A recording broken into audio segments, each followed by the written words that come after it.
Do you know what the two great lies are? Number one, the check is in the mail. Number two, I'm from the IRS and I'm here to help. Well, I worked for the IRS for 28 years. I was a frontline specialist with the IRS, business valuation, expert witness, had a group with, I was an expert witness, then I had a group with 7 expert witnesses. We grew into 21 expert witnesses plus support. And when I was a young guy, my perspective was I bite on, I let go for one reason, that's to bite harder because I want to win. That was an attitude when I was a young buck. I'm a little grayer now. As my granddaughter says, Gaga has white hair like the top of a mountain. Papa, you have hair like dirty snow. So I've aged a little bit in the meantime. But as I look at my career, I worked there in that level. I headed up a research and development unit with PhD statisticians and economists trying to say, how do you improve voluntary compliance going forward? I was a controller. I was an executive. At one point in our family, we had some health issues. And to be an executive, you have to go where they want you to go, when they want you to go. So I would be gone for 4 to 6 months at a time. And at that point, I said, I can't do that anymore. And I took a different position. I headed up business valuation nationally for the IRS for 11 years. I had a geographic footprint that ranged from 14 to 16 states. I retired from that in 2011, opened up my own business, conflict resolution, mediation, and business valuation issues. I worked in that job until December. You just heard that's what I was doing. I retired from that in December of last year. I was working on retirement July through December, but I finally got it done. Now that I'm retired, I am refocused, I am redirected, I am redefining. And in redefining, I'm going forward with what I've done with conflict resolution. I'm also helping a number of small businesses, and as my wife will tell you, I've never worked anyway. All I've ever done is have fun, and I'm still having fun. But when I was asked to do this, I said, as a professional speaker, I spoke in June last year to the American Gas Association and the Edison Electric Institute, to the CEOs and CFOs of those folks at a very nice resort in San Diego, California. And those were the leaders of, for example, from our community, the CEO and the CFO of Xfinity, just to put things in perspective. And I was just the keynote speaker. Other speakers were the head of the SEC and the head of FERC and some other federal agencies that spoke to these people. But after I spoke to these folks, they said, we really liked your presentation. So I was thinking, I'm going to take that presentation. I've already got it. It's not hard to make changes. So I broke that down from a 75-minute presentation to a 45-minute presentation. And that's what I'll be going over with you here today. The topic was opportunities in transition. Whether you're a business, you're an Optimist club, you're a family, you've got things going on in your neighborhood, we're all going through transitions of some form. So how do you build resilient partnerships? In particular, look what's going on in the Twin Cities right now. How do you build partnerships with folks you disagree with? How do you build partnerships with folks you disagree with? As a conflict resolution guy, that's what I've been doing. I help people listen and listen to the other side, which normally they can't do because they have so much friction they couldn't listen to the other side, but a third party can come in and help them with that. As a retiree now, I have a client in Tempe, Arizona, one in Cleveland, Ohio, Boston, one over in Stillwater. And I'm enjoying working in this area to still help promote how do we peacefully resolve issues. I'm all about peace. So, little story. Some of you have heard me speak before, you may have seen this photo, but on the left, that's Mike. On the left, on your right, that's my twin brother, Mark. We're 2 years old in this picture, and at this age, when you're one of 5 children, I'll just let you know, and you're the 4th and 5th kids, there aren't a lot of pictures. So this is one of the pictures, and it's not necessarily in great focus, but in theory, and this is before we ever knew about PJ Fleck, we're rowing a boat, okay? So in theory, we're rowing a boat. But what is it we really learned as twins? Well, we learned that if we had a disagreement between the two of us, my mom always had a solution. If we're arguing about a ball, the ball can disappear. Well, it didn't take very long for Mike and Mark to realize, if we can find a way to work it out, you play with it now, or we play with it together, or I'll play with it this time, we could find ways to collaborate and work forward. So I've had collaboration in my genes, so to speak, my entire life. In today's presentation, I'm going to assume you can all read. I'm going to read some of the things in here, but I'm going to assume you can read as I go through the commentary that's here. And we're going to talk about collaboration, something that's called the collaboration effect that's based on neuroscience. I've been working with 4 neuroscience professionals, PhDs, for over 10 years, and I learned from them. And I subscribe to the Greater Good Science Center to the University of California, Berkeley. It's a neuroscience group that publishes something every week. And neuroscience is not growing linearly.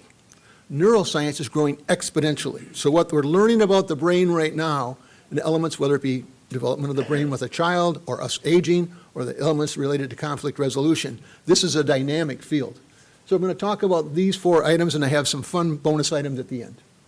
I haven't told you what collaboration is, and it's very simple. On communication, you're exchanging ideas. On collaboration, you're trying to do something together. You're trying to create something. So that's my definition moving forward with collaboration. And with this collaboration effect, I've learned it's really 3 things. It's number 1, connecting relationships. What do we know about the other person? Someone I helped within the last 6 months used to work for the federal government. She briefed the President of the United States every day at 6:15 a.m. for 15 months. She was there as a representative from the CIA, the DIA, and another federal government agency with 3 initials. But anyway, but she briefed him every day. And she said, and when she came to talk with me, we met at the Caribou over here on Snelling across from Harmar. When I met her for the first time, I kept asking questions. And she said, I'm going to ask you a question. Let me ask you just a couple more. And it turns out if you've been listened to for at least 10 minutes, you're far more apt to listen to the other person. I knew that from neuroscience. But after we did this, and we were talking for a while, and then she asked me a question, I answered it, and she paused, and she said, did you deliberately ask me questions for over 10 minutes? And I said, yeah. She said, that's a CIA technique. I didn't know. Okay, I learned. But connecting relationships, and how often do we really listen? When someone else is speaking, what are we thinking about? What I want to say, how I'm going to refute or agree with you, rather than I really want to be curious. I want to understand. I want to see where you're coming from. And then listening actively. So connecting, and then listening actively. And I'll get into what that means. I have an acronym for that here as well. But how well we listen to others. And then educating judiciously with the way people want to be educated. When you come into an argument, you know what you want to say. You want to let them know that they're wrong and I'm right, and here's the things I want to tell you. Well, in educating judiciously, it says 70% of us are visual learners. Can I paint a picture for them of something, of what this might look like? What it might look like if we work together on something. There's a lot of confrontation going on right now with regard to Governor Walz. But Governor Walz in his first term brought together people from the right and the left on a topic that's very, very sensitive, abortion.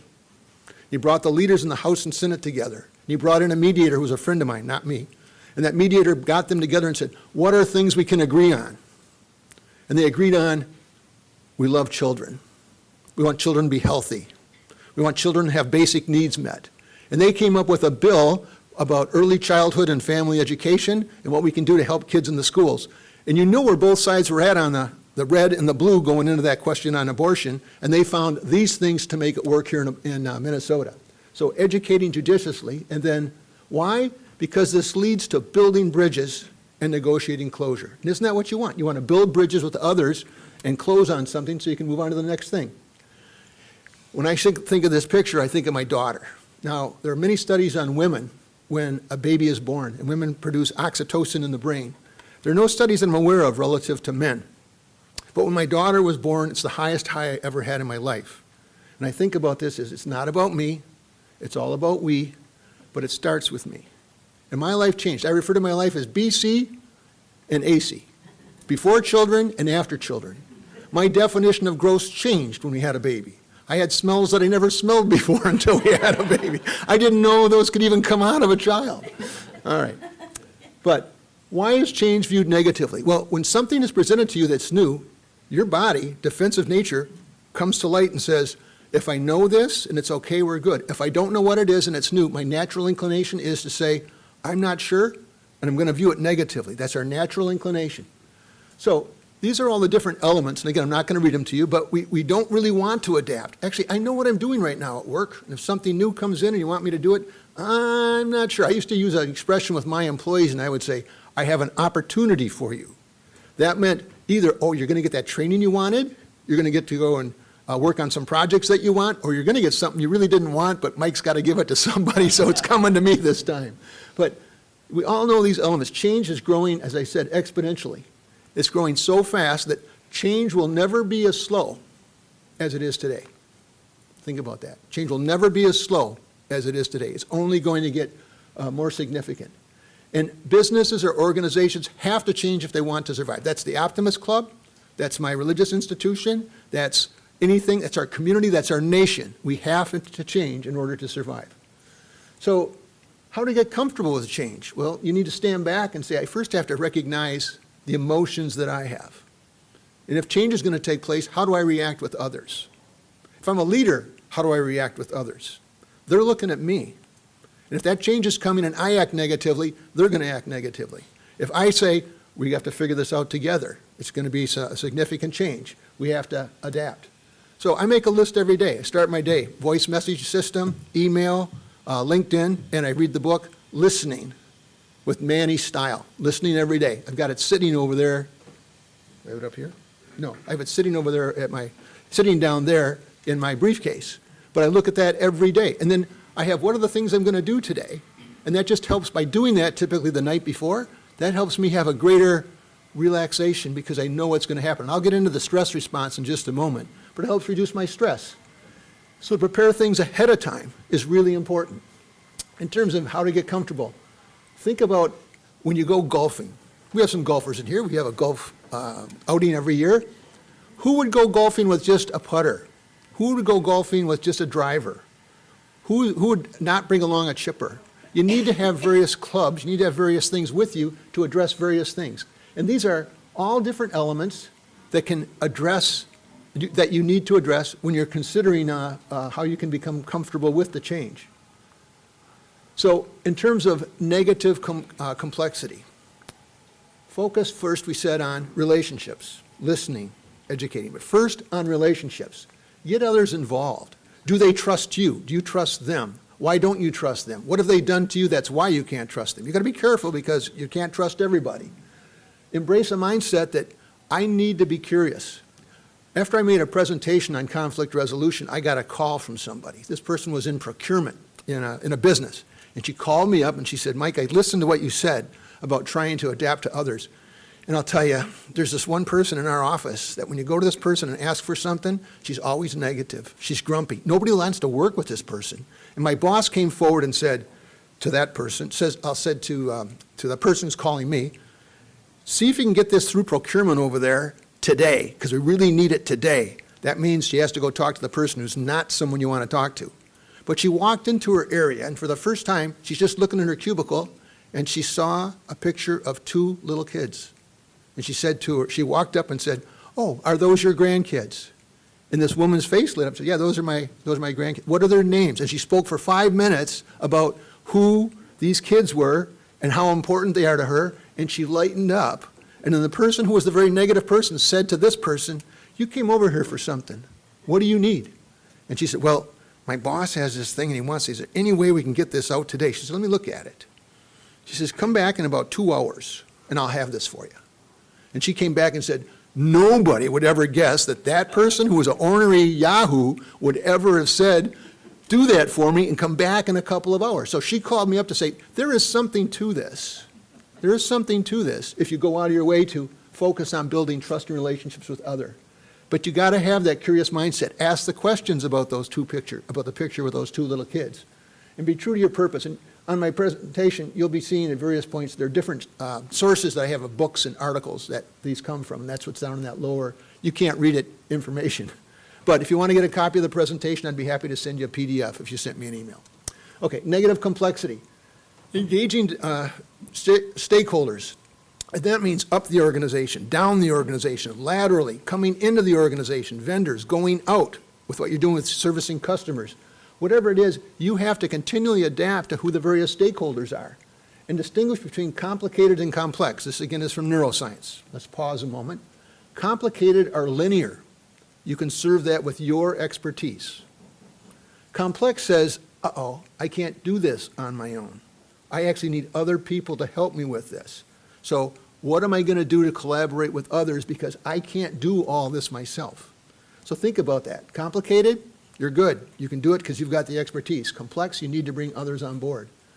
And where did this come from? Well, we're all in various silos. Mary, I'll bring that up. Do you want to get that? Did you? Yeah, I got it. Okay, good.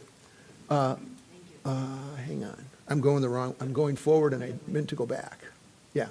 You need to overcome various silos. I worked in the federal government. There are silos like crazy in the federal government. But I also learned how to be a guerrilla fighter. and reach out to others in various silos and get things done.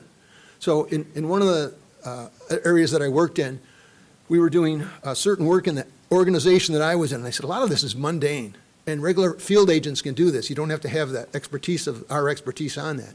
So we wrote up a white paper on it and gave it away across the whole IRS organization. My counterpart said, what are you doing? That's part of our bread and butter. And I said, these are very simple things. Anybody can do it. And we need to work on we like to work on the stuff that's complex. We don't like this mundane stuff, so they can have those. Well, what happened is our group grew. We grew from 9 to 21 people, where the other ones remained stagnant because people said, we like what you're helping us with here. I didn't do it that way to try and make this grow. It's just the growth came with it. So I have many experiences in my career about overcoming the different silos. And why do we do that? Because when we share things with others, when we're transparent and open, others, even if they're not, they will appreciate that even if they don't say that to you because they know that you're someone who really cares. If you care, it shows in the heart. If you don't care, that shows too. But if you care, people know. Is that true, Mayor? Absolutely. It's absolutely true. Okay. What is change management? Now, this one I'm actually going to read. This is a definition. Systemic approach to dealing with transformation or transformation of an organization's goals, processes, or technologies.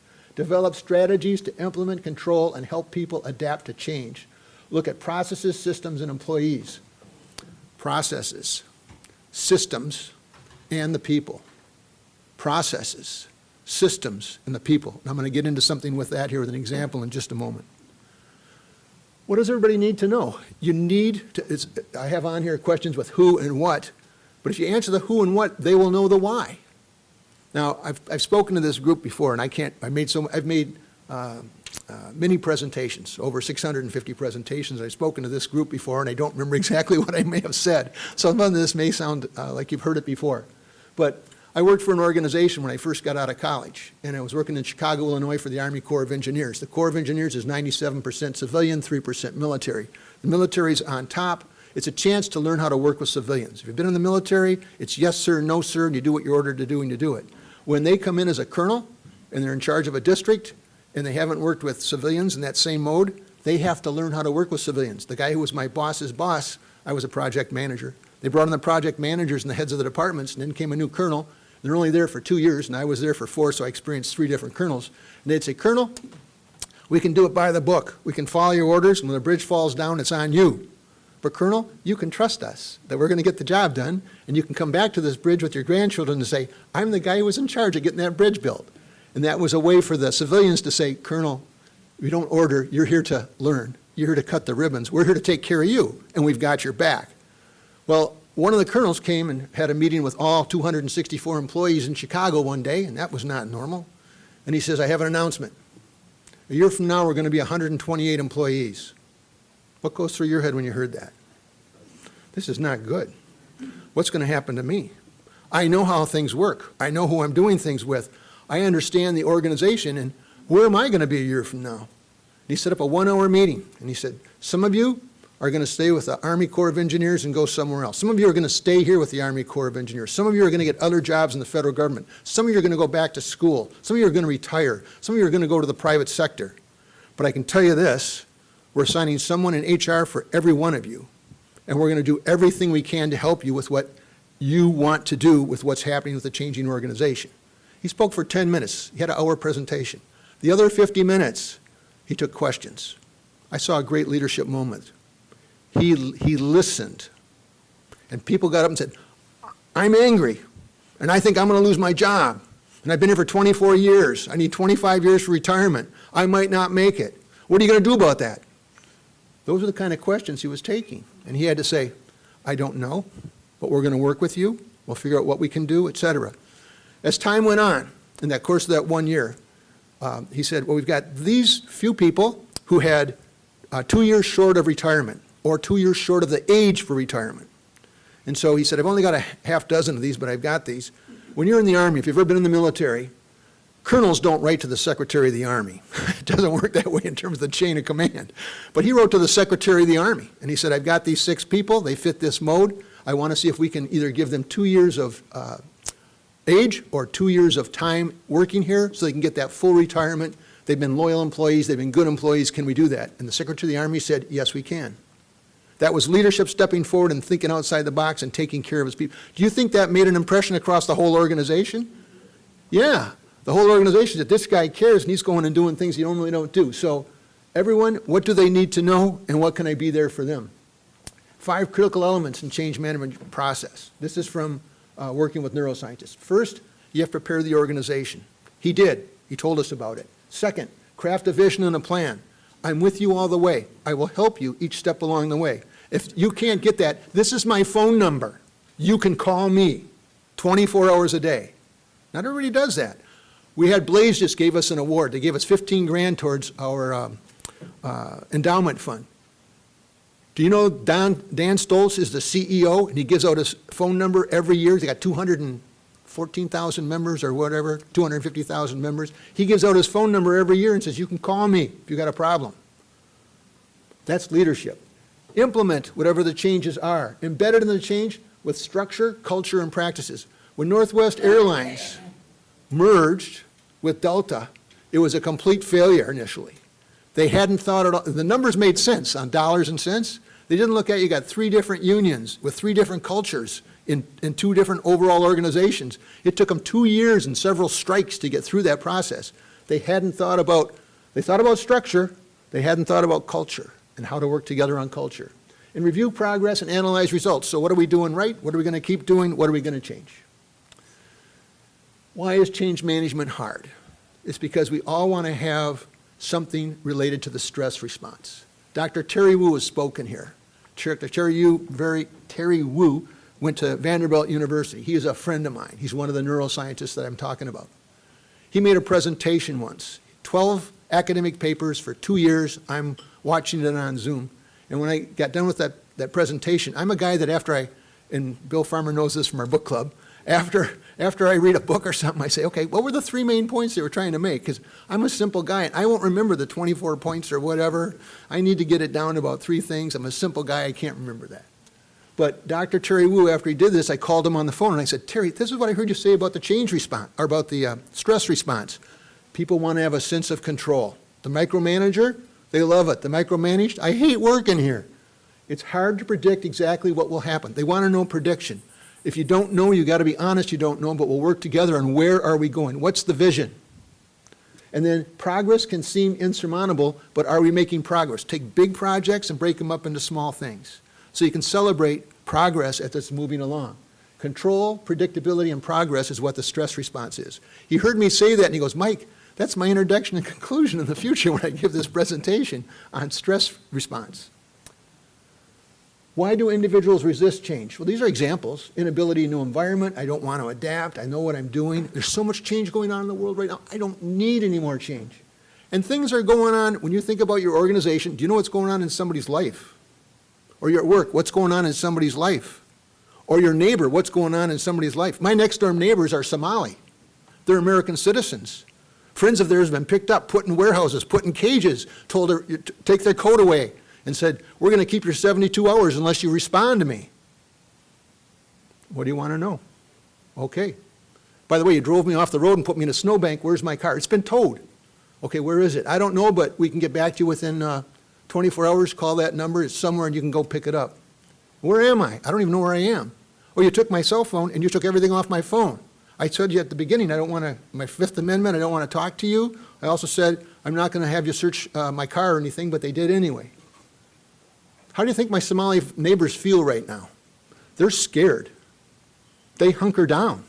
Businesses are closing, whether it's Hispanic or Somalian or whatever. If you have a skin color different than mine and you're traveling, you have a concern about people and what they're doing. It's expected there may be a raid in this community today. I got that from somebody at my church this morning. I was there for a funeral. That's why I'm dressed in black. But the church secretary said, we think there's going to be a raid right here, major raid in our town today. I don't know if that's true or not, but it might be coming. That's just where we are.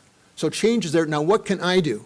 I have volunteered that after someone has had their parent or someone takes them away, I'm part of a group that's going to go to that family and say, Mom, you're here with 3 kids. You don't know what's going on. You don't know where your husband is. He was the breadwinner. You don't know how you're going to feed your kids. We're part of a group that comes in and says, we care about you. And that's what we do. We're Minnesotans. That's what we do. So personal issues. You don't know what somebody else is going through. And why restructure? Well, there's some positive ones: rapid growth, new opportunities, new management, change in direction. But then you got negative ones. The financials aren't so good. We got poor earnings, these other things on here. Change can be from a positive perspective, or it can be from a negative perspective. Oops, I did two. Restructuring organizations. So what's going to be the role of me and the other people here? You have an old versus new organization. I put that little picture on the side. I told you I was a controller. And when I was a controller, it was for the Minnesota, North and South Dakota with the IRS. And when I came into the group, it was dysfunctional. They had 3 different CPAs in there ahead of me, and the 2 groups were so negative with each other, they'd filed mass grievances against each other in the same group. You got a picture, this is not good. The director said, Mike, I'd like to have you go in and be the controller. I said, we got 400 CPAs, and I'm not one of them. Mike, I've watched you, and we need someone who can come in with, how can we address conflict? I didn't even know what mediation was at that time. So I'm working with my group, and I talked to them all individually. I talked to the groups. I got a facilitator. I said of 6 different things that we're evaluated on, we're in the bottom 3 of 31 districts in the country. We only had one way to go. So let's take the first one, and you show me how this works. And in terms of process, put Post-it notes on a flip chart, 3 columns, and then a second one, and then a third one, 9 columns of how we do this thing. And then I said, okay, I don't know anything. So what do you think we should do? New flip chart. 1.5 columns. That's what we think we should do. I said, let me talk to our customers. Remember, up, down, laterally, in and out. And what do we need? Well, it grew to 2 columns. So let's do the 2 in parallel with one another. So we did that. And in a year later, we were in the top 3 of 31 districts in the whole country. So the CFO of the IRS said, we're reorganizing the IRS. They went from an organization that was a national office, 5 regions and 31 districts, threw it out the window. We're more customer service oriented now. Stood up 13 business units. 2 controllers from the field, 4 people from the national office, and the CFO. We reorganized the whole IRS financially, all the different cost codes and stuff. So I was there for 4.5 months, full time. That's all I did. Working weekends, a lot of hours, working with an outside consultant that was working with us. But I learned when you do this and you're changing all these different things, you got to think about not just the numbers, but also how are we going to do this with the people. The finance people are going to go from 1,600 to 1,100 in the IRS, so 500 people are going to lose their jobs. It's not just the reorganization, it's what are we going to do to help take care of these people? Can they be retrained for something else? How are we going to address all that? So I said, people, technology, information. We had the old way of doing it, we're going to a new way now. Transition, it can be very quick, it oftentimes is often gradual. You don't even realize it may be happening. And you have to go through this transition and understand the impact on the people, the internal actions, and the unstructured activities. So on relationships, really connecting. Those are supposed to be like dendrites. Whatever you do in your day-to-day life, in your brain you've got these neurotransmitters. And if you do something regularly, those neurotransmitters get closer together, and it's like the trees, the limbs of a tree, they get thicker and stronger. If you drive to work every day, there's many days you drove to work and you went like, I don't even remember driving here, right? Because you go, I just got here and I didn't really pay attention. I can't even tell you what happened along the way, but I got there. That's a thick trunk. That's a thick trunk. But something that's brand new to you is a brand new twig coming out there. But the things that you do more often become ritualized with you. And they become things that you now know, and you very easily can do those. So on building relationships, it's very similar too. I never met you before. I don't know anything about you. I've learned to have questions like, what have you been thinking about lately? Somebody's not used to having somebody ask them, what have you been thinking about lately? When you ask that, it can go all kinds of directions. A person I just met at church, he's got a daughter who's in a wheelchair. She was involved with a major accident. She can't speak. And she goes, my daughter has 103-degree temperature. She has pneumonia. She's having trouble swallowing. That's where that guy was coming from today. Now, if you saw that guy, you would never know this was happening. But when you think about others, now I happen to know him, but when you think about people you don't know and you just say, what are you thinking about today? Or what's something positive that's happened? Positive. What's something that's positive that's happened to you in the last week? Okay, and somebody goes, oh, let me tell you about. And you start to break down, and that gives you the information that you can have to develop that relationship with somebody. Actions. You want to model the change. It's not about me, it's all about we. You want to do all these things. I won't read all that to you. You want to be the person who is the catalyst, that's the positive person that has the attitude to go forward with whatever the changes you're trying to work with others. So how do you overcome resistance? Well, I'm coming back to this colonel now a second. The colonel had an executive assistant. Man, she was not a positive person. This is not going to work. How's it going to go? It's not going to work. I know it's not going to work. No matter what happens, this is not going to work. So with that kind of attitude, and that's the colonel's executive assistant, who did he put on the planning team? Her. He put her on the planning team because all through the organization, people know her. And if she says, we're working on it and it's going to be okay, it's like, she even said, we're working on it and it's going to be okay. So involve the employees with the planning. Share their personal concerns. Don't skirt them. Don't say, well, we will worry about that later. No, that concern you have is a real concern. I'm empathetic. I feel your pain. I don't know the answer to that. But the one thing I can tell you is that I'm with you going through this. Address what previous work groups are there. Be clear. Always be honest. If you're going to build trust, you have to always be honest. Ensure the purpose. Acknowledge what's working. And also you got to say, we're going to do this new one, so we have to figure out how to do this new one. Explain the benefits of the new system. And sometimes the benefit, you've got a group, you've got your organization, and you've got the big entity. So sometimes what's best for the big entity isn't best for the other two, is it? Sometimes what's best for your group is not necessarily best for where the organization is going at this particular time. So you got to look at that and say, we got to acknowledge where the benefits are. And actually, this may not be beneficial to us. We're actually one of the groups that's going to go away. One of the groups that went away was surveying. You may not know this about surveying, but in surveying, the highest quality of surveying done in the United States is done by the government. The secondary is what's used in commercial. The third is what's used for residential where you live. So the people who did set the marks for elevations and for locations is done by the U.S. government, USGS and the Army Corps of Engineers. They closed down the surveying section. The Army Corps of Engineers in Chicago said, who's going to do the surveying for us now? There's nobody qualified to do this in the whole Chicago metropolitan area. That group of surveyors at the Corps of Engineers opened up their own business. Who'd they work for? The Corps of Engineers. They're the only ones that knew how to do it to that level. That became an opportunity that they went, we got about 50% pay raises leaving the federal government and going to the private sector. You don't know what opportunity might be there that you never saw before. These are the things that you need to address and the areas that you need to recognize. You want to de-escalate. We've got other people in here who have been mediators. I'm a mediator. We've got other people in this room who are also mediators. And you want to help de-escalate. So when someone's going up and they're escalating, sometimes the best thing you can do is just listen. Or you can leave. We'll come back to it later. Right now, this is not the best time to talk about it. But you want to say, what can I do to help de-escalate the situation rather than making it worse? And if it's in a group setting and somebody is very active and you say, can I talk with you outside of this meeting, after the meeting, about your concerns? Because I am concerned, but this isn't the place to address this particular thing about that person who's so angry. So what can you do to de-escalate the situation rather than escalate? What do you do relative to change management? These are the basic elements. You want to plan, you set your goal with what you're going to do, define the problem, celebrate the old, and I mean celebrate the old. So if your group is no longer going to be there, we should all go out to dinner or lunch or something and say, look at what we did while we were here. Look what we accomplished. We really did a lot. Let's celebrate what we did. Identify the challenges, listen actively, bring on board key influencers. I told you about that with the colonel's executive assistant. And then set and adjust objectives as needed. Here's a checklist for change management. And this checklist it can be used in other things here too. And you have a little card that I'm going to go over with you in just a moment with something on there of how you can address change. But define what the project and vision is. Now, in my business, I retired in 2011. I set up my own business. When I was at the IRS, one of the things I did as I rose in management is I helped out with strategic planning. You've probably heard of the economists in the Treasury Department. Anybody ever heard of the economists in the Treasury Department? They sometimes say, this is what's going on nationally, and they put things out. Well, I did the strategic planning first with a little group, about 110 economists.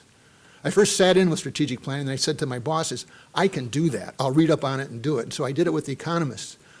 And I learned every quarter to go ahead and say, what are we doing 2 years from now? So when I set up my own business, I set up that every quarter, I'd say, where do I want to be 2 years from now? I'm a speaker. I'm a writer. I've written a dozen books and over 50 articles in the last 14 years. I am a speaker. I've given over 650 presentations. I'm a consultant. I've done, like I said, over 2,500 mediations. But I'd say, going over the next 3 years, where do I want to be?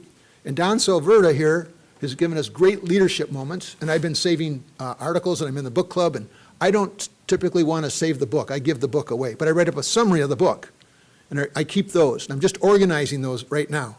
And I called Don up this week, and I said, Don, I'm putting things together alphabetically. The total height of all these things is about 1.5 feet. And when I put them all together, I've got a category. It's called Don Salverda. And Don Salverda's information in my 1.5 feet is about 4 inches of stuff, because he's given away such good, high-quality stuff. So I'm in here I'm making this checklist. I'm running through, let's look at the different elements in here, and what can I take from that and share with other stakeholders? What can I share with others on this? Identify what the options are going forward, create a thorough plan for testing. And I've learned for people who are retiring. I just said I'm just a new retiree.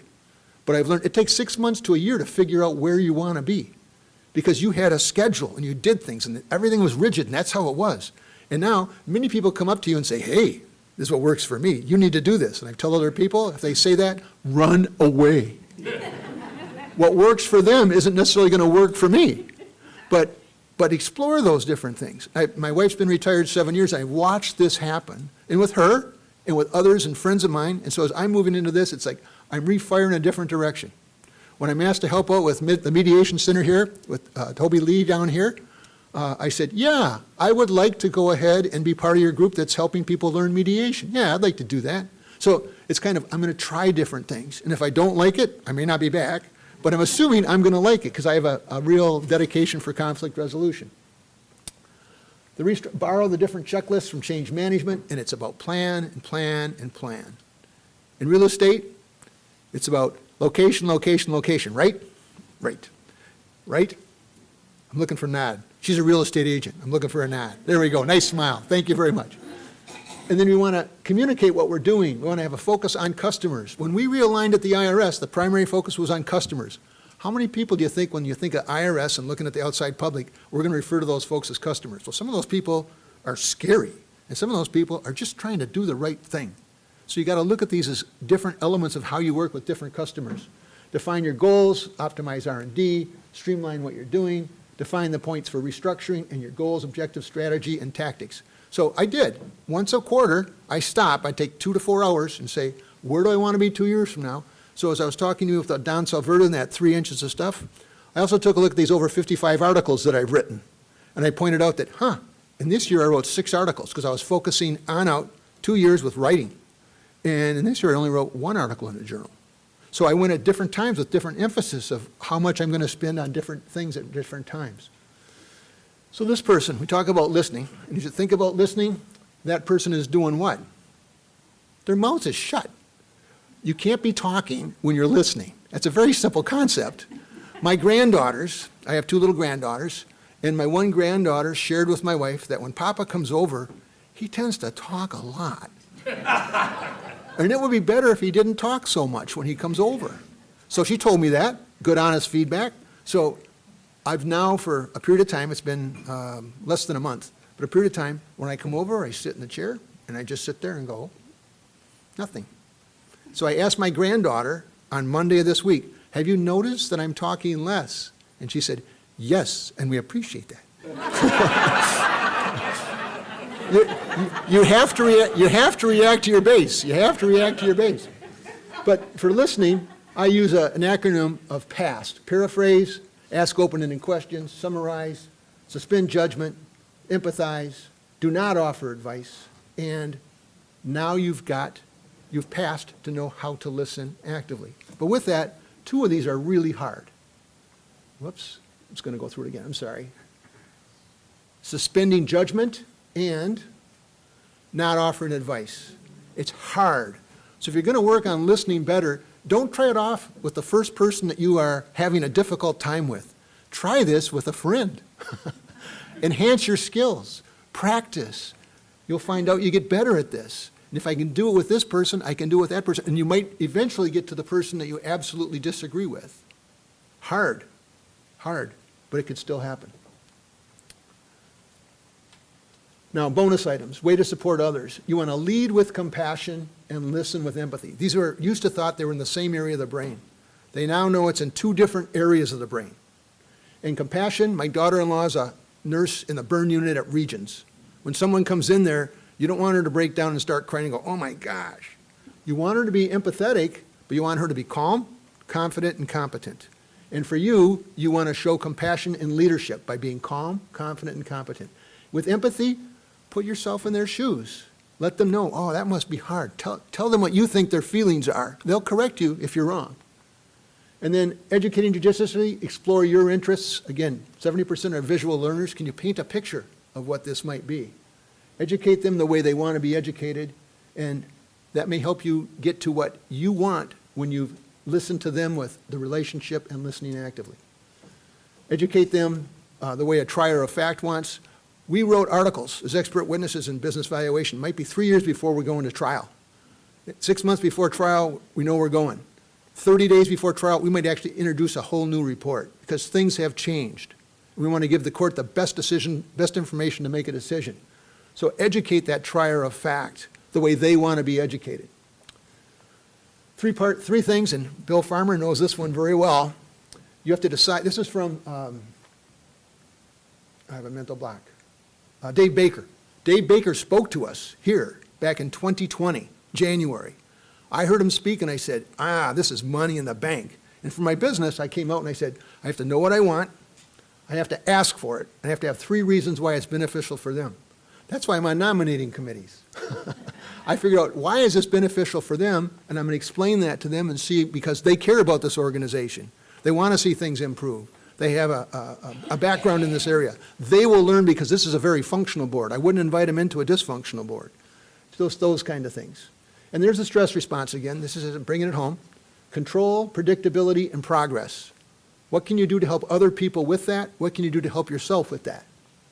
So we talked about what collaboration is. It's that we're working together to get something done. And we talked about the different elements. And I'm going to say at this point, I'm going to ask you to grab a little pamphlet you have in front of you. It's called The Collaboration Effect. I've taken off my business email and I put my personal email on here. But on the collaboration effect, if you open it up, so open it up like it's a book, in the middle section it says 10 steps to interest-based solutions. We want to define the problem. Oftentimes people define the problem because they have a solution in mind, so they define the problem so they can get to their solution. But you want to back off and say, what really is the problem? Listen. Have you heard that today? Listen. Hear what people have to say. Identify and clarify interests. Generate options. Determine the impacts of the options. Economically, socially, environmentally. What are the impacts? And then evaluate how good or bad are those 3 different things. Select a solution. Consider implementing the solution or return to an earlier step because we now know something new. Consider testing the solution before implementing the solution, and know what your best alternative to a negotiated agreement, that's BATNA. What's the best alternative? If I don't get to at least this, we should walk away. And what's your WATNA? What's the worst thing that could happen? What's the worst alternative to a negotiated agreement? And if it's that bad, we shouldn't go there. That comes from the element here of the collaboration effect. That's just one of my books. Get past that. It's not about me. It's all about we. We starts with me. Your attitude, the way you're going to work with others, and am I going to be curious to understand why they're coming from, where they're coming from, with what they know. In our very diverse society today, I know people on this end over here, and that's their news sources. And I know people on that end, and that's their news sources, and they don't even have any idea what other items are out there because we've gotten into our own silos. So we have to listen to them with where they're coming from if we want to work together. So we covered the collaboration effect, getting comfortable with change management, overcoming resistance, and I gave you some bonus items just for fun. So now the question is, let's back up. Now the question is, what are things you can do personally with folks that you work or are with in an organization that you might do differently going forward? I'm not going to ask, it's in your own head. You can decide what is it you think you might want to do. And for me, this has been a pleasure. That's who I am. That's my email. You've got that on that little card. If I can help you in some way, let me know. And if you want the presentation, I'll send you the PDF. Thank you.